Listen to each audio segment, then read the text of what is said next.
Welcome to Hungarian Horizon, a podcast about Hungary, its people, and their stories.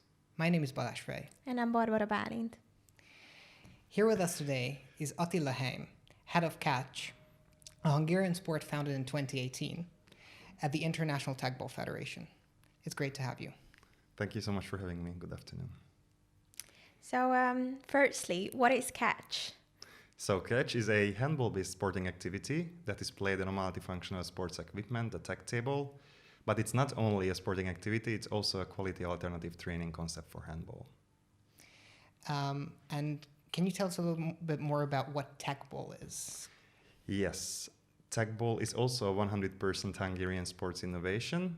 That's a football-based sport that has been existing since 2014. And actually, last year, it got actually accepted and approved by the General Association of International Sporting Federations and became an official GAIFS recognized sport, which is actually widely spread around the world. I would say in all continents you can find teqball players, tech tables, and people playing the sport. And is this going to be at the next Olympics? Hopefully, yes. Teqball's main aim is to be an official Olympic sport. Hopefully they will get there either 2024 or 2028. That sounds brilliant. And how did Qatch start? Qatch started very organically.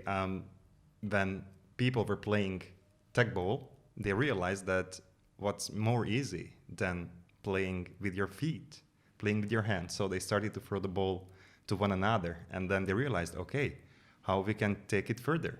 And then what happened? They started to put science and practice behind it and hired some handball specific sports people that are widely recognized and asked them to develop a sport that can be played on the table and that's handball based. So that's the beginning of Qatch. I see. And where does the name Qatch come from?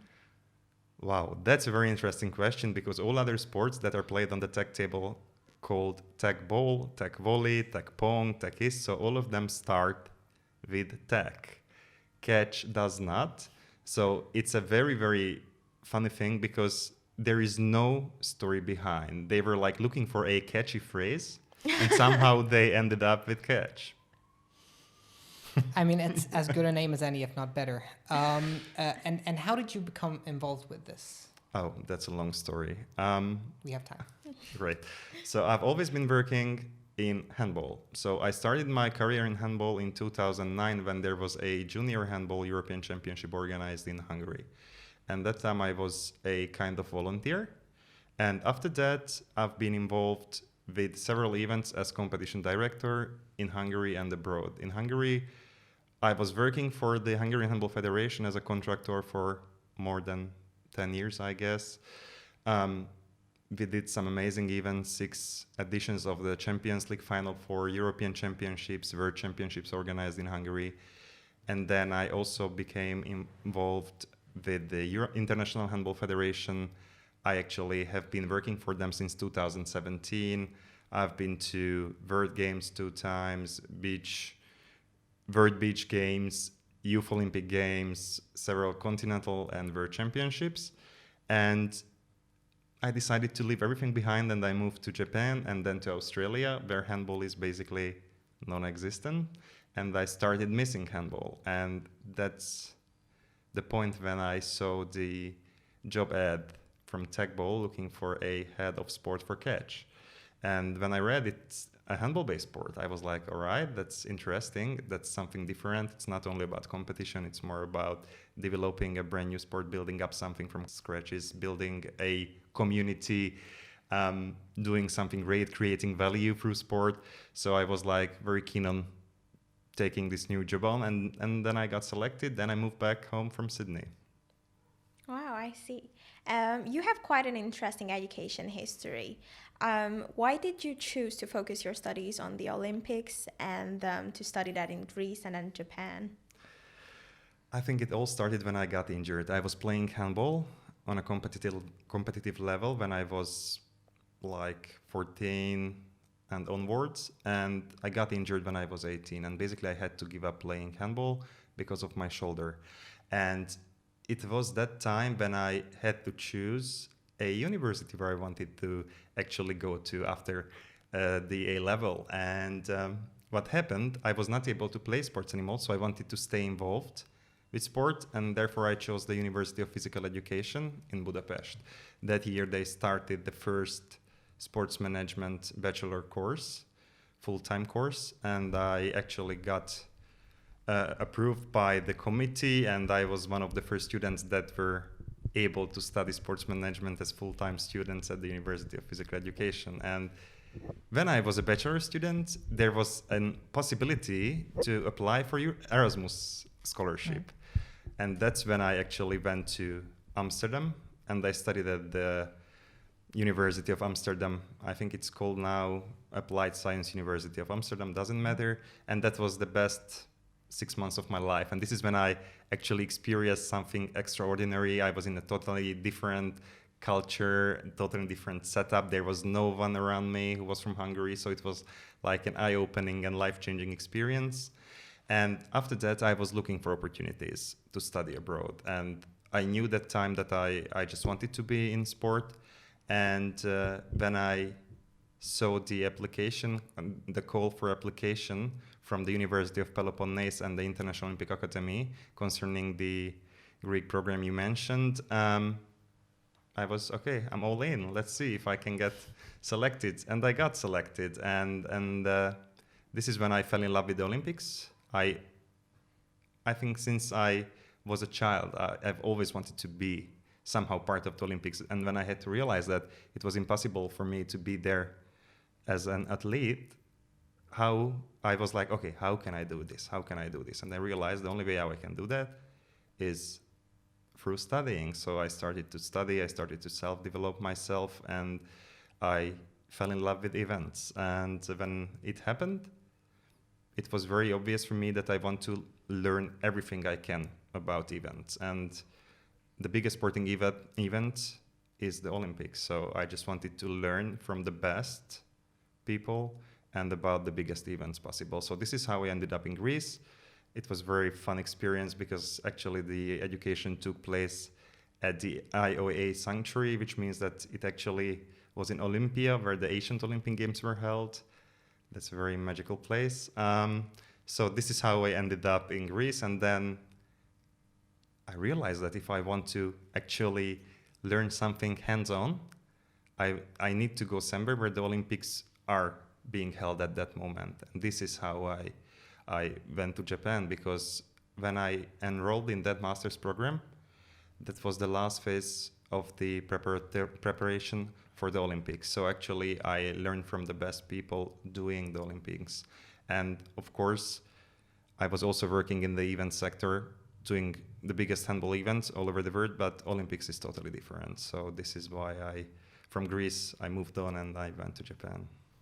And what is it about the Olympics specifically? Because you mentioned you always wanted to do that. What is it that made you want to just be there? For me, there is one specific event I can recall from my childhood, the Sydney Olympic Games. I was born in 1987, and when the Olympic Games were happening that time, I was 13. And I remember that it happened in September, because the Olympics were held in September, because in Australia, that's the spring. And I was up early in the morning because I wanted to watch the handball games. It was like broadcasted throughout the night because of the time difference. And I was like, oh my God, I want to be there. I don't know how, I just want to be there. So there was a calling that time. And until I entered the Youth Olympic Games village in Argentina in 2018, I did not feel my life complete. So that was the inner drive, the self-drive that actually took me there. Yeah, just going back to Qatch again, there was a Qatch World Cup not after 2 years, so not 2 years after the sport's founding. And how did the federation manage to spread and promote the sport at such a fast pace? Very good question. In 2019, when I started working for Qatch, that time actually the basic rules of the games were being actually, I would say, being tried out, and the sport was not complete that time. And once we agreed that this would be the last set of rules that we would like to play Qatch upon, we were like, okay, let's actually give it a go. Let's see how it goes. Let's take some people. Let's organize an event in 2019 to see how people react. And it was a huge hit. And after that, we started promoting Qatch. First, we went to America. It was showcased by the US national beach handball team. Then we went to Africa, where Qatch was a promotional sport at the Asian Beach Games in Cape Verde. Then we went to Japan, where the first ever Qatch Challenger Cup was organized. And after that, we started organizing events. We had Challenger Cup in Budapest, Szeged, also in Belgrade. And then, since there was a huge interest from people playing Qatch globally, we said, okay, let's bring them all together and organize a event for them. And since we had teams applying from 3 continents, 16 countries, we said, okay, let's organize a World Championship. And the championship took place in February 2020, so 1 year ago, actually. And it was great. The first day we had in Mom Park, which is like a multifunctional sporting facility where we had 4 courts next to each other. It was great to see that Qatch was played at the same time by 8 teams, so it was a very good, very good experience. And then the next day, the final day, was held in the Sterbinski Amalia Sports Hall, and that day was actually broadcasted live by the biggest Hungarian sport television. It was a great event, and since then Qatch hasn't stopped. And what was the biggest challenge regarding this event? The biggest challenge we had faced until that event was the promotion of the game. It was very difficult to make it available for everyone, because we want to be as inclusive as possible, and we want to go to as many places to promote our sport as possible, but it was quite time demanding and we couldn't reach out to as many people as we wanted. So I think that was the hardest thing and the biggest challenge, to reach out to everyone, because we do know that out of the 16 teams or 16 countries or the 16 nations that participated at the event, there were not only handball fan countries, but also some countries that are in love with Qatch. And we haven't been able to reach out to all handball-based countries where handball is like number 2 or number 3 sport. Yet we still had a lot of, teams interested from abroad, but we still have not finished our promotional activities. We still need to reach out. We still need to cover areas where we haven't been able to go yet. And obviously this pandemic is not helping at all. So this challenge is still existing at this point. And with regards to inclusivity, are you just only targeting people from professional sports, or are you reaching out to average people in everyday life? Maybe someday people can play Qatch in public parks or such. It's very funny because when I get this question, I always ask a question back. And have you ever played dodgeball at the high school or elementary school you attended? So those people that actually have at least once played dodgeball in their life, they can play Qatch. Oh. So it's handball based. The basic or the main rules come from handball, but whoever has ever thrown a ball at once in their life, they can play Qatch. So basically, the basics of Qatch is very simple. Anyone can play it, and we want to target everyone. We would like to actually reach out and attract people regardless of age, gender, skill level, sporting background, to create value through Qatch. So it's actually our big mission to make more and more people play Qatch. Obviously, it's easier for those who are handball players because the rules are quite similar, but anyone can play it, and we have been receiving lately, it's very, very funny, but we have been receiving lately a lot of footages of people playing catch in public places, because there are tons of tech tables placed all over the world. And we are receiving nowadays a lot of footages with people playing catch, in parks, at public places such as like huge concrete, areas where tables have been placed. So it's amazing. And it's happening slowly, but it's happening. That's great. You mentioned handball a lot, and of course you've worked in handball before. Hungary's handball teams are routinely among the best in the world. Is there any correlation between Hungary's success in handball and the increase in fame of catch and sort of the popularity in Hungary specifically? Wow. I hope yes, but I also hope not. And the reason why I hope yes, there is a correlation between that is because Hungarians are really well. They do really well in handball in general, not only the clubs, but also the national teams. The men's world championship just ended, and the Hungarian national team ended up 5th in Egypt last month. So handball is I think it's the second most popular sport in Hungary at this very moment. Mm-hmm. So we can say that we are a handball nation. And of course, I can say that, yeah, there is a correlation because the Hungarian team won the World Championship, the Qatch World Championship. That's the obvious answer. But I'm also hoping that more and more team will start using catch as an alternative training concept.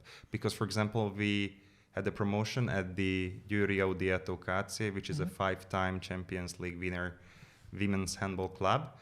And they reacted extremely well when they had the first catch session during their trainings. And after that, we received a lot of applications from Hungarian teams that they want to try out catch. So I can say that definitely most people that play catch are based in Hungary. That's not a question.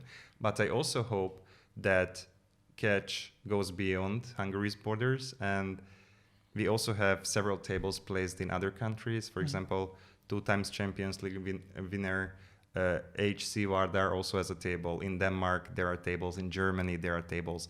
Catch is being taught at 2 German universities besides the Hungarian University of Physical Education.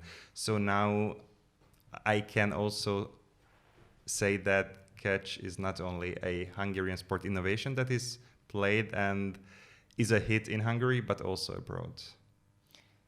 And what specifically does catch train handball players to do? Because it feels like there's lots that you can do with it. I don't want to sound too scientific or boring, but we did a scientific research with catapult, which is like a equipment that needs to be attached to your chest while playing catch, and it gives you, if I'm not mistaken, 120, 140 different data per sec about you doing something, doing any movement or something like that. And we did a very thorough research, and the results showed that catch is an amazing sporting activity or training method to train the anaerobe lactic movements, which can be actually used by any athletes from any sporting background. So it was very funny to see once this article was published that Muay Thai boxers or people from the Muay Thai sporting world came to play catch because they wanted to use it as a training method, an alternative training concept for their training. We also had a lot of handball players, but we also had volleyball players. We had basketball players trying out catch. So basically what it does, it makes you fast because there is like a very short time of movement. You need to create seconds after seconds. And if you want to be more handball specific, it helps you with the localization without the ball, how to defend, how to attack, how not to dribble the ball, because it's not allowed to dribble the ball in catch. And it's always a problem for most of the handball players that when they receive the ball, they start immediately with dribbling. And once you take the ball up, you have only 3 steps, and that's all. You need to pass or you need to throw.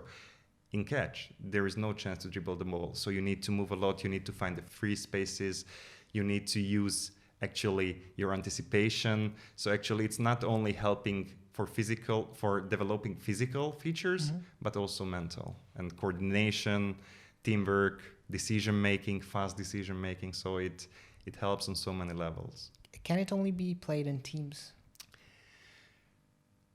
At competitions yet, yes, definitely. But, okay, we need to talk about the table first. There are different types of tables amongst the 3 tables that are available now. There is one that is fixed, that is not foldable. It has got a fixed structure. It can be attached to the ground. That's called Tech 1. But the Tech Smart and the Tech Lite tables are foldable tables. So even if there is one person that want to train or want to try out catch, they can do it. Once there is a foldable table, you just, fold it up one side and you can immediately throw the ball to the table and you can play by yourself. Of course, you can start throwing ball to one another. Actually, 1-on-1, 2-on-2, you can do that. But what makes catch actually stand out from amongst the tech sports is that in this game you can find defenders and attackers at the same end of the table, while in other sports they are divided. So there is more interaction, there is more fun, there is more competition between the teams. So how exactly does a rally happen then? I should start with the explanation of the playing field. I think that's the best. So there is a tech table in the middle of the playing field, and there is a hexagon-shaped line system around the table, and this line system plays a very important role in ruling the actions that take place on the court. 2 players from each team stand just at one end of the table, they are the attackers, and there is one defender on each side between them. So which means that both teams consist of 3 players, 2 of them are at the same end and the other player, the defender, is at the other end. So the defender starts the play by throwing the ball to their teammates on the other side.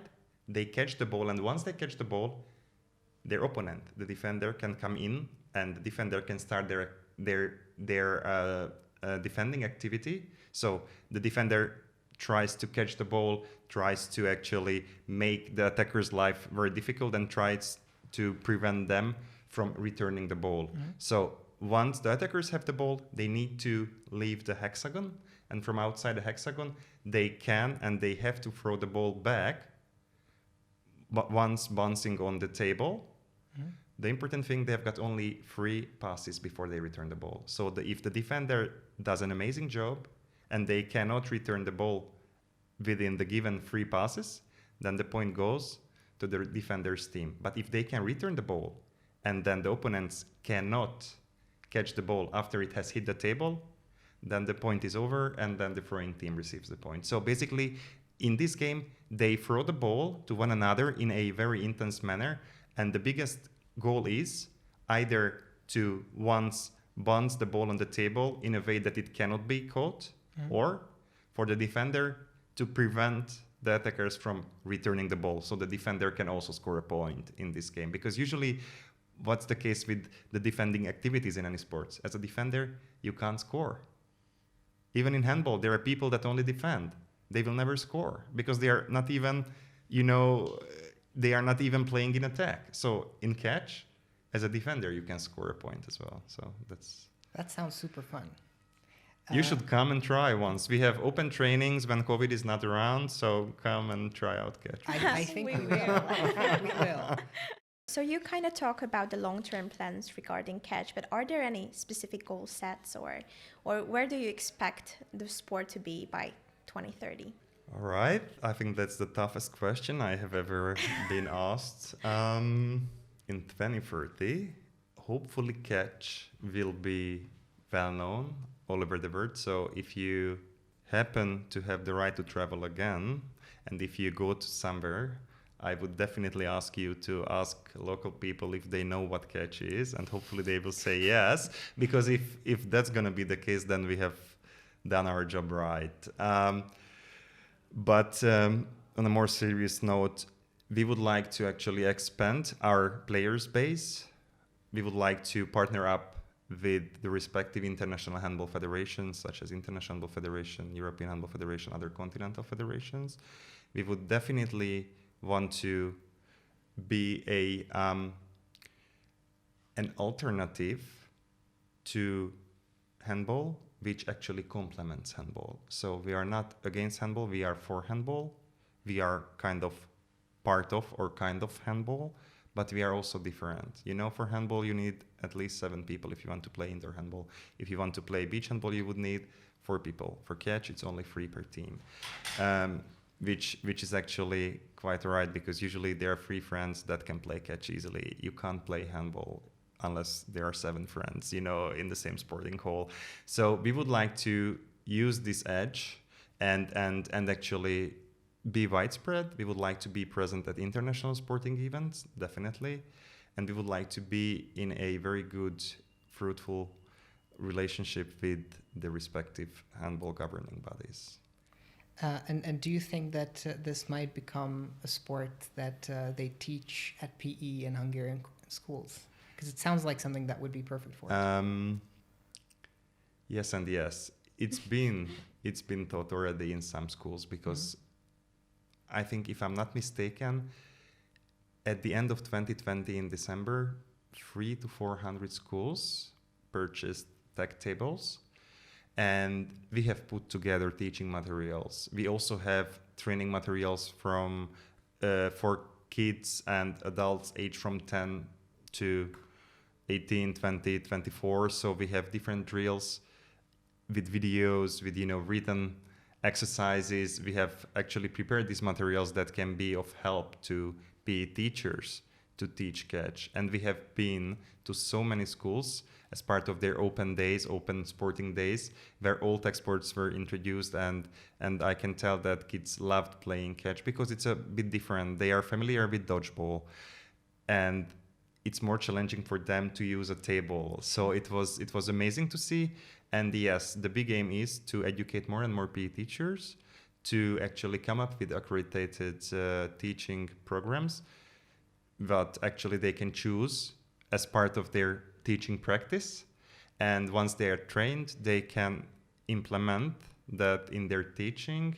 And the only criterion which is actually needed to be widespread in schools is the equipment. Basically, all schools need to have tech tables, and we are on the right path, and hopefully most of the Hungarian schools very soon will have tech tables. I see. And what do you think the role should be and will be of the catchball in the world of Hungarian sports? I like your questions. They are more and more difficult to answer to. It's all right. So in Hungarian sport, catch will hopefully always have its place as a independent yet handball-based sport, which means that we would like to have our own events alongside with the traditional handball events, and we would also like to be independent in a way that we can play actually catch, but we would also like to be part of the handball trainings as an alternative training concept. But in general, in Hungary, hopefully in 10 years' time, catch will be among the most popular, new, trendy, cool sports. You mentioned Japan quite a few times. Like, you studied there, you Yep. went back there to hold events. What is it about Japan specifically? Before I moved to Japan, I had been there 4 times. I'm going to be 100% honest with you. I thought I would live there forever when I was there as a tourist. Then I moved there. And then you realize that living in a country and visiting a country are 2 different things. I would definitely recommend everyone to travel to Asia and live there for a while. That's an eye-opening experience. And in Japan, I had a blast, seriously. However, their working style is different, very different to ours. I would say to European working style. Mm-hmm. And I think that's also an ability and a skill to realize in which working conditions and circumstances, you can do your best. And sometimes these two just don't match. And actually, once I moved back in 2018 from Japan to Hungary, and that year I moved to Australia, the next year I went back because I can't live without Japan. I go back on a yearly basis, but I can't live there anymore. So I'm not sure that's the answer you wanted to hear, but that's the truth. That is exactly the answer that I thought you would give. Don't get me wrong, Japan is amazing. I would really suggest everyone to go there, definitely. And even live there for a while, because I think I haven't been to all Asian countries, but definitely Japan is one of a kind, and it's amazing. I mean,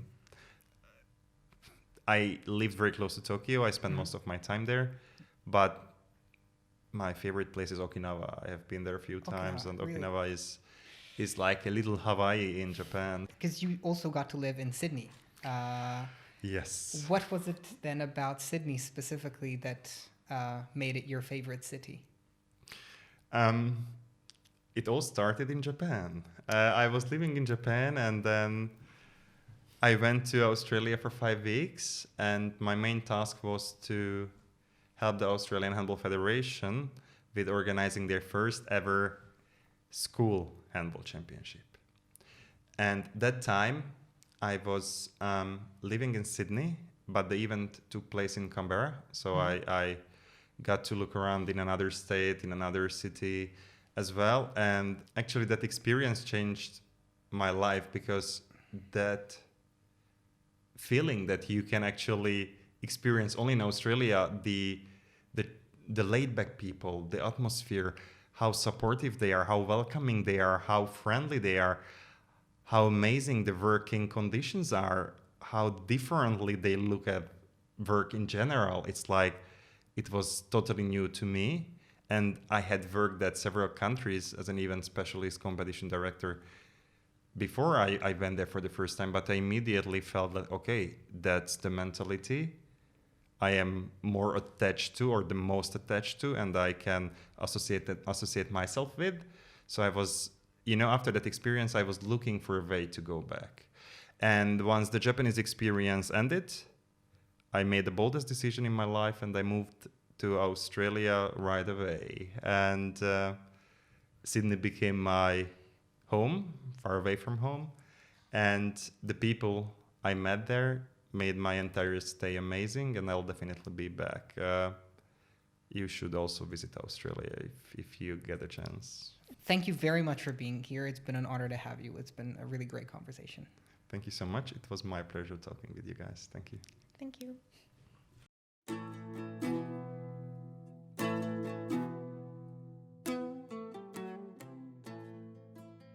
Please like and subscribe. And don't forget to hit that bell icon.